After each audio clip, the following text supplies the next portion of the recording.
Matczak is our next speaker. The clicker.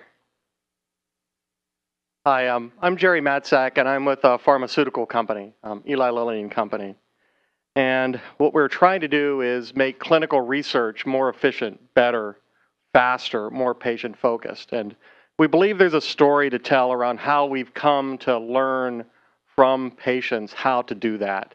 And so the title of this is A Social Journey to Patients at the Center of Clinical Trials. And we had a workshop in 2013 in November where, to our knowledge, the first ever group of patients came within the walls in pharma, live tweeted their experience, talked openly about their experience with clinical trials, and helped us understand what we could do to make it better. And I wanted to share that story because I think it's exciting. So I'm Jerry, and I'm from Eli Lilly, and how do you advance this?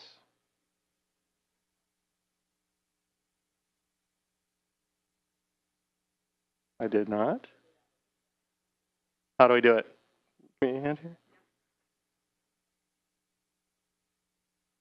Sure.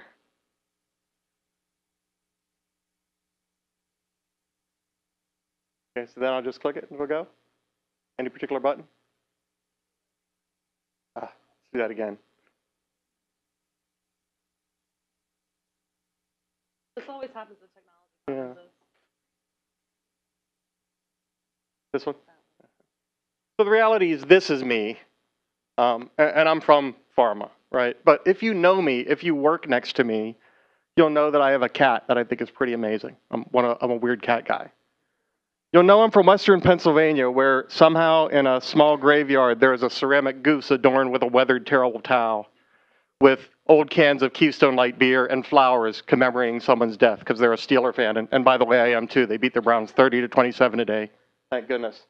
You know I live in Indiana, where last year I was able to see the largest popcorn ball at the Indiana State Fair. You'll know I go once a year up to Michigan with friends where there's one lake where I'm almost guaranteed to catch fish. And you'll know last year I came to Medicine X and participated in an IDEO workshop where I met a number of people that have helped me understand how we can take design thinking and relationship-oriented engagement to make clinical trials better. So I'm Jerry, and I'm from pharma.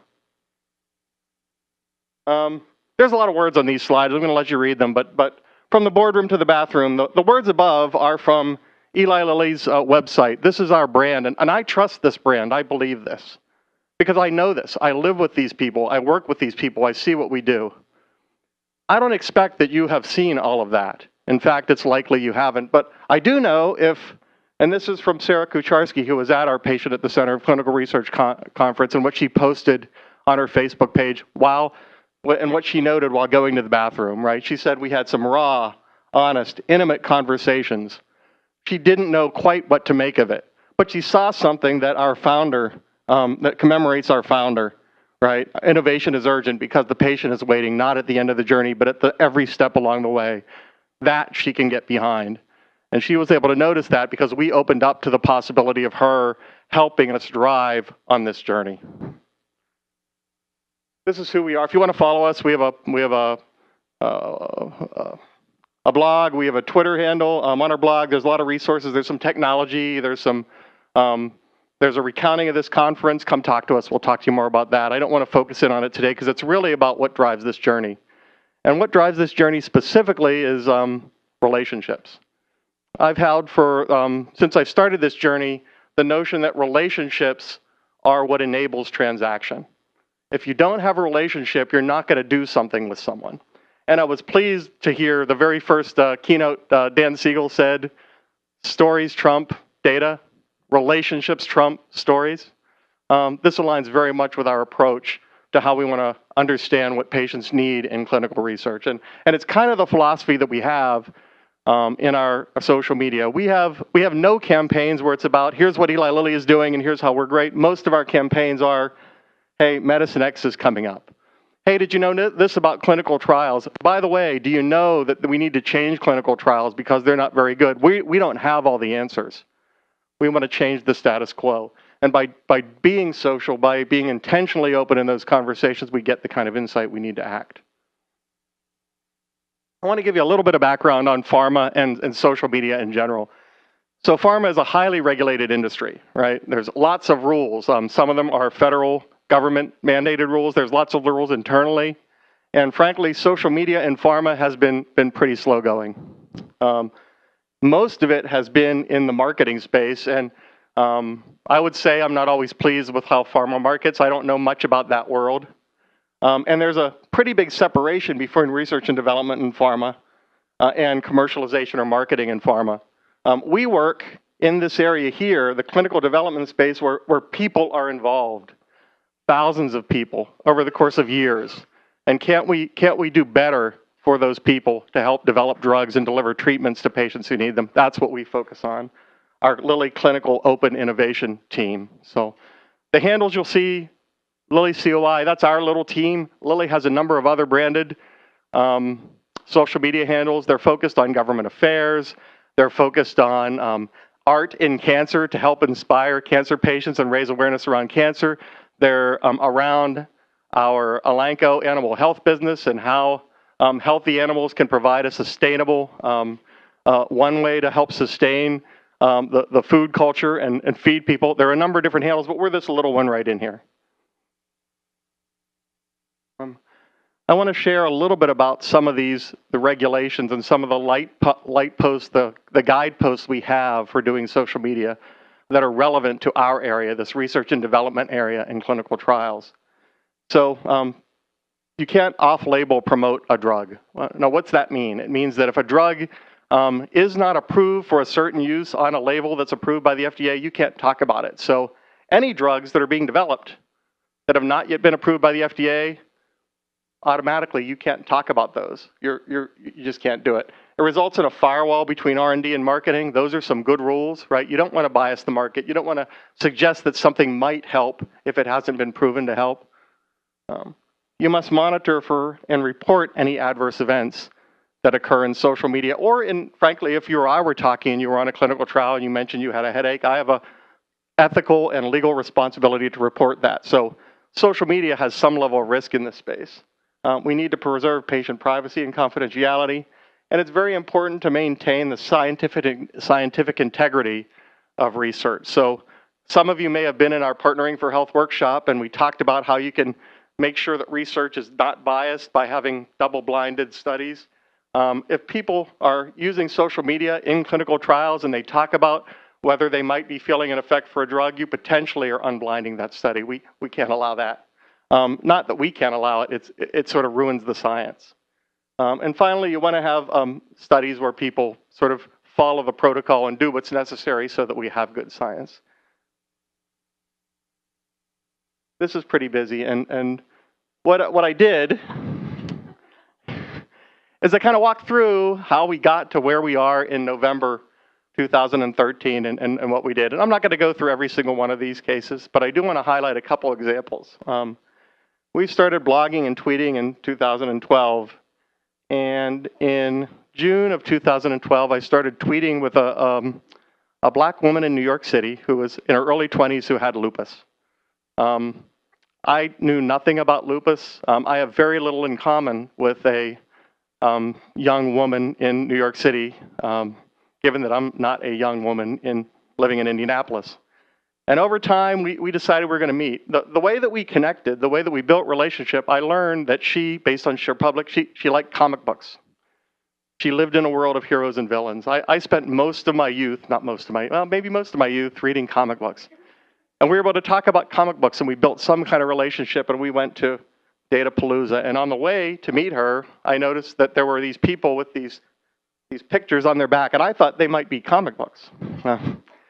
I met Tiffany, and we spent a good hour where she shared with me her story of her jacket on the back of on her back, and started to share with me her experience with clinical research. And it was a phenomenal discussion. She then introduced me to Regina Holliday. We went to the Partnership with Patients Summit that Regina held, where we were the only pharma there. This is not fun. If you're personally, I felt like I could be wearing a Darth Vader mask. I got lots of questions, lots of questions I couldn't answer, right?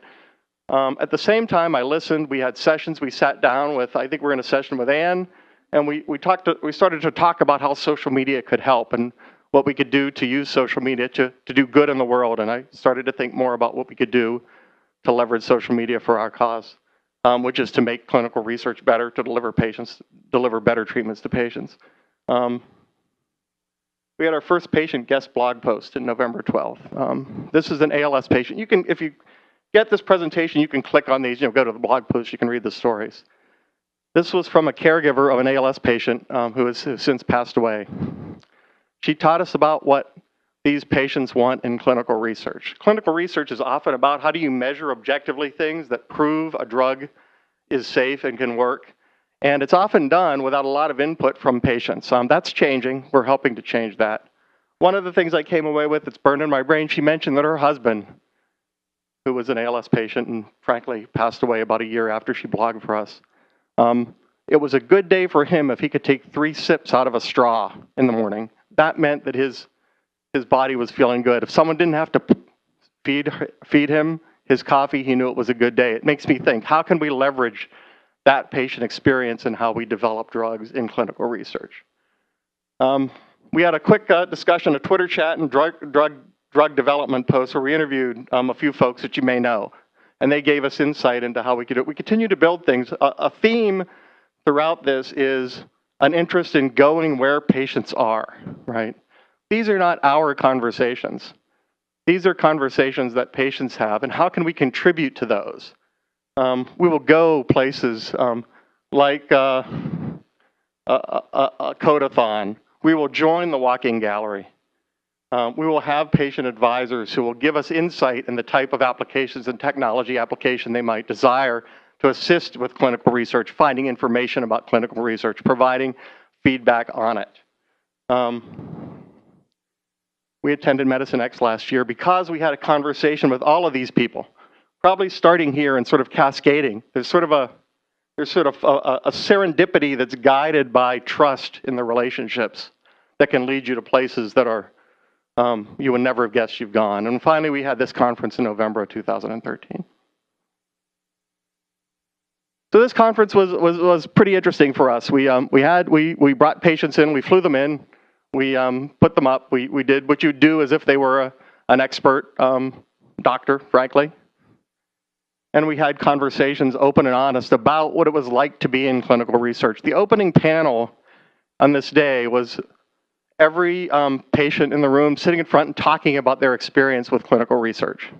It wasn't an easy conversation. We had over 30 Lilly executives and people like myself in the room, and we shared honest, open conversation. There were tears in each other's eyes. Right? We had Lilly people stand up and talk about how their mother had been misdiagnosed with cancer, and they tried to get on a clinical trial, and there were no options for them. Right? We had people talk about their mother who might be suffering from Alzheimer's and their path to try to find treatment options via clinical trials and how it wasn't friendly enough for them. These are the type of conversations we had. We had almost 2 million impressions from this single workshop. You can see this on our blog. You can see it. We started to learn how to use Simpler, which was nice. We have all the documented attendees. And the point is, this sort of relationship matters. These are selected tweets from the conversation, right? Regina, Lilly members share overdose his mother had in cancer journey, and I watch his eyes. I see the memory of terror. I cry with him, right? Afternoon nap. Topics arising in conversations already: trust, collaboration, trust, innovation, trust, information. Did I mention trust? What are the barriers to clinical studies? If the stars align, the people in this room with me right now are going to make history. Patient advocate Gary Petit said he'd like to change the perception that clinical trials are a Hail Mary. What if patients received study information in a form that was easy to understand in their own context? Can we learn how to explain consent from Pinterest terms of use? What can we learn around that? Et cetera, et cetera. The point is the culture of Eli Lilly is changing because we trusted to the relationships that we developed in social media. We have programs going on today that came out of this workshop that we would not have otherwise had. This is also a post, right? Too many relationships within healthcare are adversarial. By classifying friends and enemies, we add bricks to the very silos we are attempting to break down. While it is inevitable that our goals will not always align, we must open ourselves to conversations that discover likeness while exploring ways to resolve our differences. This came out of this conference, which was done solely because we opened up to the possibilities around social media to discuss how to make clinical trials better for patients. So what have we done since then? We sponsored Medicine X this year. You may have seen our name on things. That's great. We've had an additional member join the walking gallery. We had a Partnering for Health workshop this past Thursday, which was a fascinating story. It helped us understand how much patients want to participate, and it makes us understand how much farther we have to go to be able to speak in the same language. We have a number of projects to try to address some of the needs we heard about, simplify this informed consent process, work with patient advocates and groups, formalize how you do that, make it easy, just ask. I hear that a lot. Gain input into the clinical trial design to better meet the needs of the patients. Share more useful information about clinical trials. And we're trying to do that in a number of ways. Happy to talk about any of this. Provide better access to information. We have some technology platforms that people can use to better find and match to clinical trials. So if they are potentially at some point will be able to take their electronic health record, their blue button data from electronic health record, and find clinical trials that match to that blue button record in an open, free way. And finally, what are the right social media constructs for clinical trial participants before a trial, during a trial, and after a trial? That's what I have. I want to thank everyone who I've had the pleasure of meeting through social media, and I want to also mention that social media is never the end, right?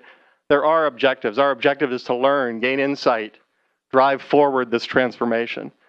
It's also important to know that you need to turn social media into interactions like the ones we have here. You want to meet people in person. You want to look them in the eye. You want to gain, you want to share a bit of you so that they can get trust such that you're going to act in your best interest. And if you continue to be social, if you continue to be open in that process, you're going to build in accountability to the work that you're doing, and it will be public, open, and in the best interest of both, of all stakeholders involved in the process. So.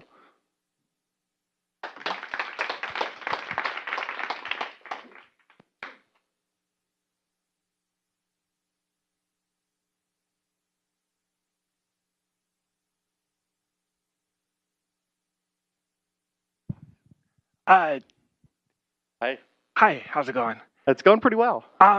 I'm a patient with 3 forms of arthritis, and you talked a lot about in development. The FDA doesn't want, marketing and research and development kind of poisoning the pill. And you mentioned a lot about wearing the Darth Vader mask. Yeah. But as somebody with the arthritis community, and with a lot of my friends with the same disease, part of the problem, I think, where the Darth Vader mask comes from is that advertising we get on TV is ridiculous. I mean, I'm not going to take 2 pills and be able to run down a beach or go gardening. Is there a way we can, this stuff you're doing right now is great behind the scenes, but is there a way to get more realism or more patient-centered advertising? Is that going to ever be a possibility? I think it's going to be a possibility. I would be lying to you if I said I could tell you how to make it change immediately. I think we need to hear the patient voice in the marketing side of the business. I think part of the rules that are set up as they are for direct consumer advertising invite that sort of marketing. Because if you get too much into the efficacy of the drug, how well it works, or what it's really going to do, you have a whole list of things you need to explain. And you can't, but I think it's still not good. I completely agree with you. Part of the advantage of social media, and this might be, I fully meant like an age thing. Yeah. I'm on here on my computer. I'm going to research the drug. I'm going to know the side effects. I'm going to learn to try to pronounce the actual scientific name. So it's almost like being talked down to or condescending. And I think that's where, we want to help. We want to, the stuff you're doing, getting patients into trials is great. Yeah. But it's still, as a patient, it's still offensive. And I think it's still, it's going to create controversy until something can be done by that. I hear you. I wish I could. I wish I had authority and enough insight to tell you how we could move that conversation forward specifically. I know that through lobbying your government representatives, through talking to folks who are involved in the marketing world that can help, but I can't help you very directly. Yeah. Mm-hmm. Yeah. Yeah. Yeah. Yeah. Yeah. Yeah. Yeah. I hear you. Kind of similar to that. I had Mm-hmm. another, obviously I know that you're not responsible for Tamiflu, but as a doctor, Mm-hmm. especially this past winter, Tamiflu went Mm-hmm. through a very interesting change of Yep. dramatic events. Mm-hmm. And your presentation was fantastic, and I'm really excited for what you're doing for the patients. Say the word trust, but what happens when these clinical trials don't work out, or the drug that's put out there turns out to not work, or you hear stories of companies who are hiding their data or not publishing the real truth? And as a doctor, I can get access to these papers, Mm-hmm. but my patients don't. And it's such a gigantic effort to try to tell patients why I'm not going to give them Tamiflu. That's just my example. Mm-hmm. When they come in hordes during flu season for it. Yeah. So how do you as a company kind of reconcile, and how do you keep yourself accountable for the real data? Yeah. So there are a couple ways, and I'm not gonna ignore your question, but I'm gonna say I'm accountable for what I can do, and what my representation of the company is. So Tamiflu is made by another company, right? It absolutely reflects on the industry. I could tell you that our company and a number of other drug companies have committed to both publishing the clinical trials and the results, and there are people that argue that isn't happening fast enough. I would invite anyone to look for Lilly trials, and there may be some out there that are maybe not exactly as you like, but I know that our company has significant resources and commitment to do this. I can't represent the whole industry, right? Sort of the point of my first slide is I'm the guy with the cat and who likes the Steelers. At the same time, I do represent my company and my area of expertise.